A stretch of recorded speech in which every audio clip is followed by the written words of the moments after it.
दोस्तों नमस्कार। दोस्तों मैं सुदर्श वाजपेयी मोटिवेशनल वीडियोज़ में आपका स्वागत है।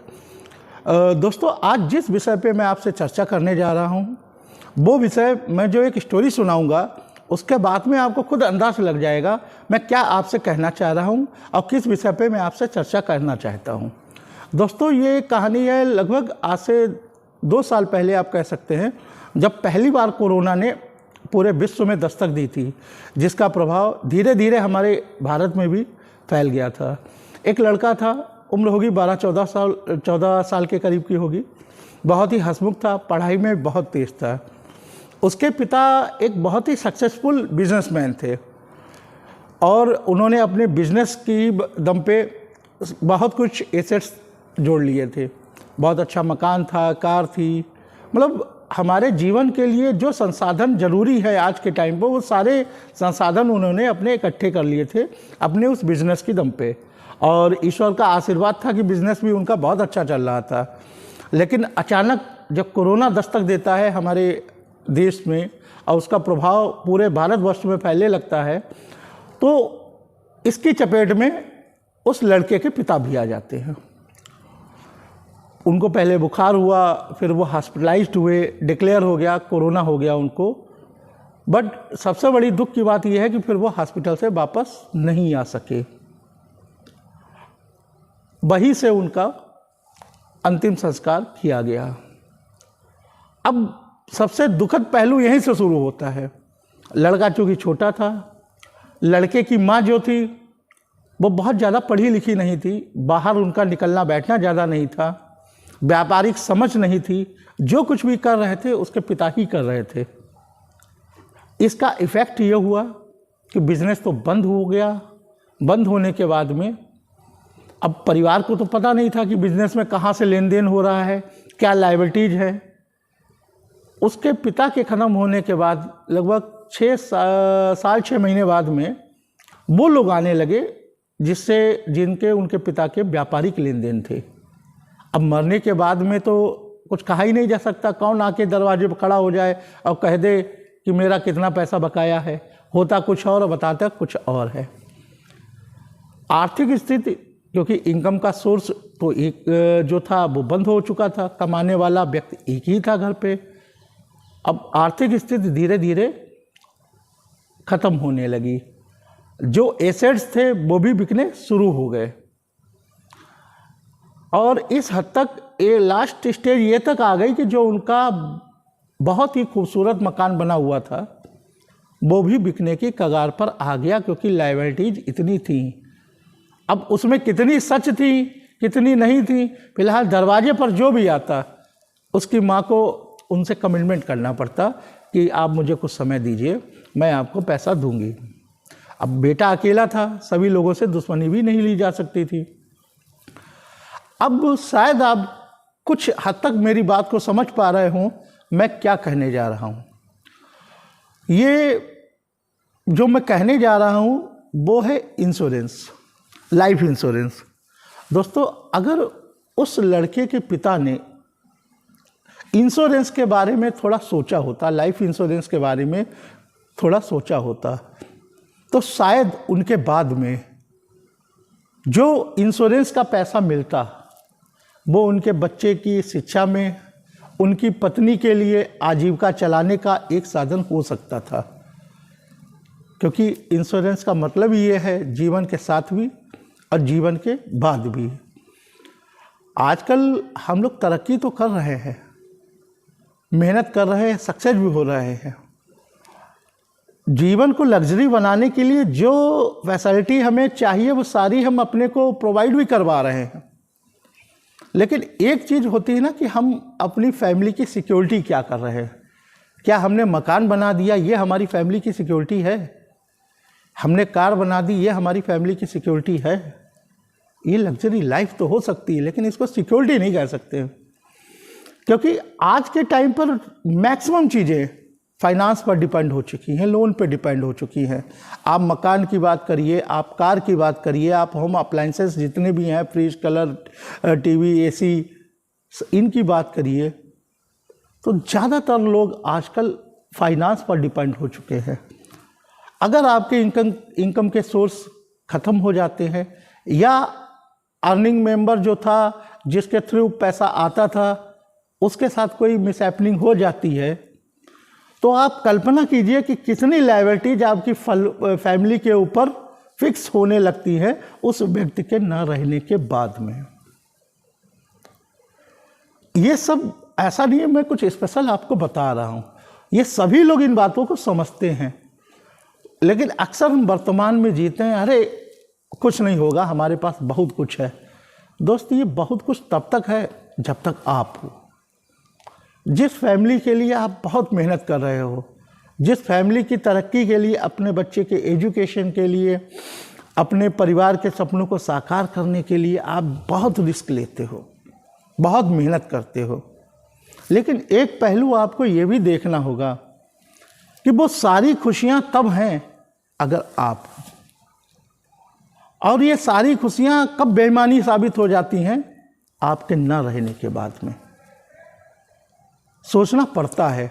आजकल कोरोना है, कोरोना से जैसे नए नए वेरिएंट आ रहे हैं, कब किसके साथ में क्या प्रॉब्लम आ जाए कुछ नहीं कहा जा सकता है। आपने अभी सेकेंड वेव में ही देखा होगा, बहुत से परिवारों के दीपक बुझ गए। सोचा भी नहीं था कि भविष्य में ऐसी भी बीमारियां आएंगी जो हजारों लाखों लोगों के घरों के दीपक बुझा देंगी, लेकिन हो रहा है ना। तो जब जागो तब सवेरा। आगे अगर आप चाहते हैं कि आपकी फैमिली, ये न मानिए कि आपके साथ कोई घटना ही घटित हो जाएगी तभी इंश्योरेंस की ज़रूरत है। सबसे पहले आप पॉजिटिव सोचिए कि हम हैं और हम ही उस इंश्योरेंस का लाभ लेंगे। ये ना सोचिए कि हमारे बाद में वो मिलेगा। हम ये एक ऐसी गुल्लक बना रहे हैं जिसमें हर साल हम छोटी छोटी अपनी सेविंग्स इकट्ठी कर रहे हैं, जो एक अच्छे लॉन्ग पीरियड के बाद में हमें एक अच्छा रिटर्न्स देंगी। अब वो रिटर्न्स ऐसे होंगे कि शायद जब उस स्टेज पर हमारा शरीर फिजिकली अनफिट हो जाता है, हम कार्य करने के लायक नहीं रहते हैं। अगर आप बिजनेसमैन हैं तो आप अपने बिजनेस, अपने बच्चों को भी हैंडओवर कर चुके होते हैं, लेकिन आपका ने जो आपने पिछले 15-20 साल से जो आपने छोटा छोटा सा पैसा पार्ट में सेविंग्स किया हुआ था, वो इंश्योरेंस से जब आपकी मैच्योरिटी मिलती है तो उससे आपका बुढ़ापा बहुत अच्छा गुजरता है।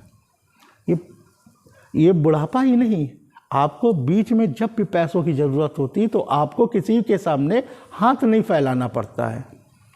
ये तो इंश्योरेंस का वो पक्ष है जो आपके सामने का है, लेकिन हमको वो पक्ष भी देखने पड़ते हैं जो हमारे ना रहने के बाद में है। कौन पिता, कौन मुखिया, हेड ऑफ पर्सन ये चाहेगा कि उसके जाने के बाद में उसकी फैमिली रोड पर आ जाए? कोई नहीं चाहेगा। और मेरे ख्याल से पूरे दुनिया में कोई ही पिता ऐसा होगा जो ये चाहेगा।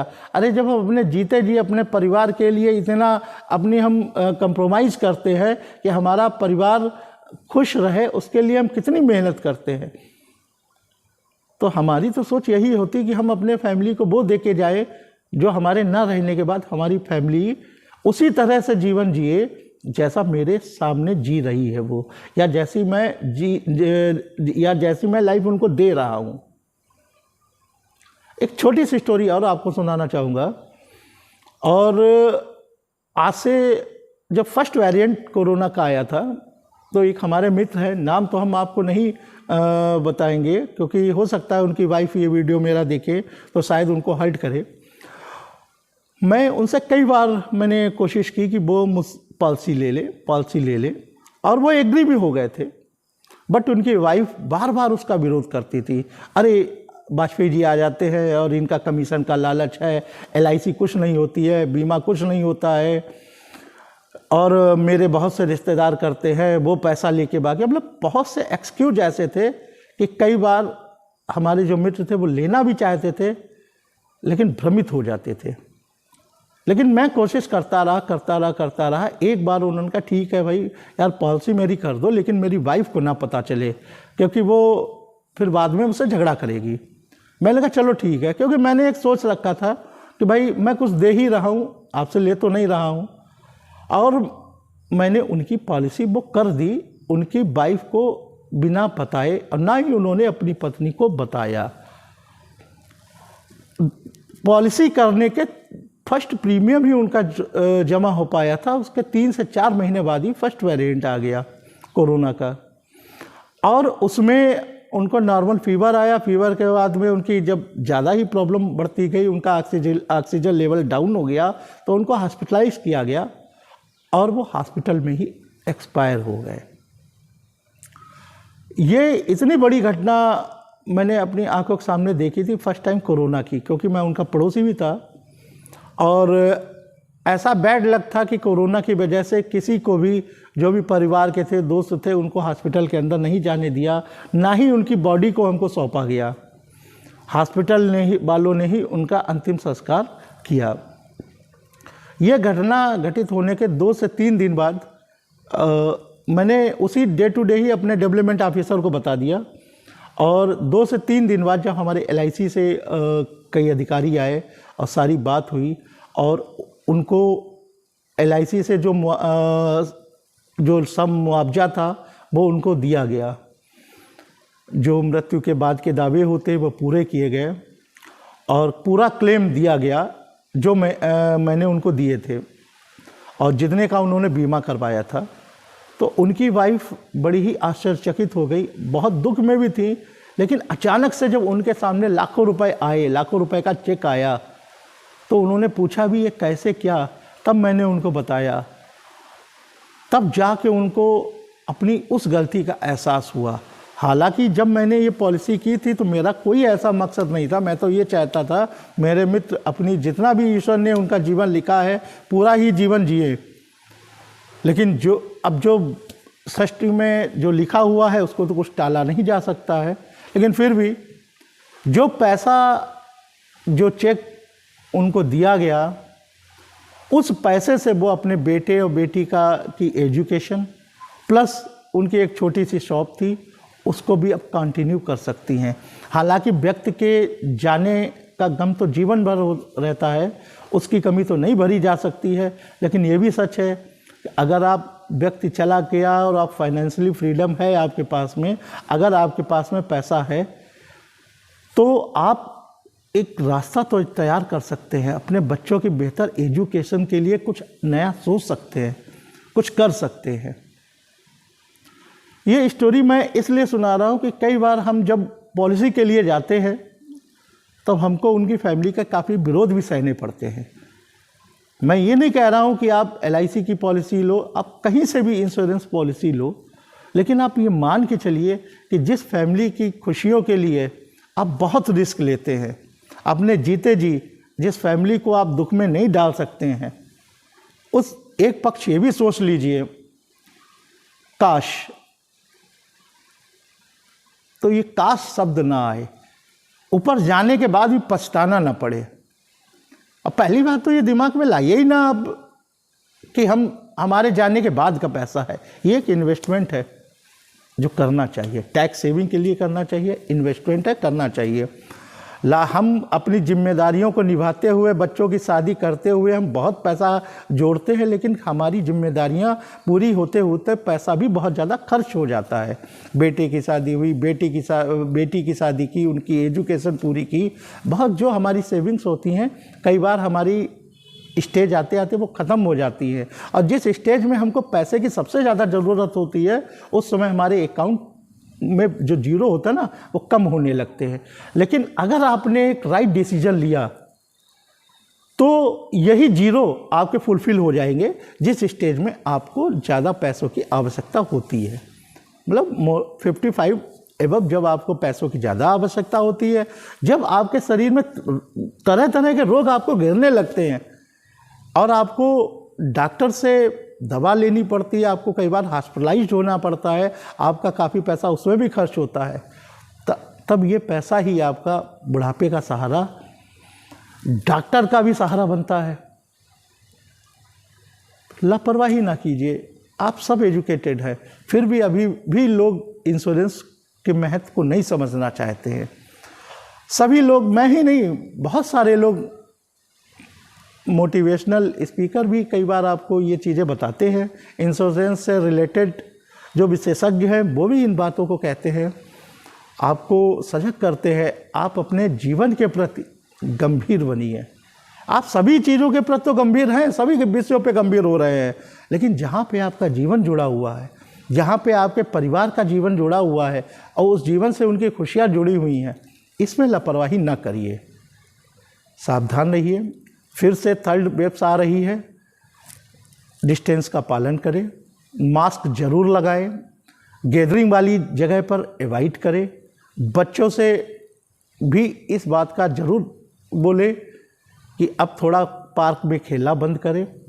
जब भी बाहर से आए सैनिटाइज यूज करें, मास्क को जरूर ही लगाएं। नमस्कार।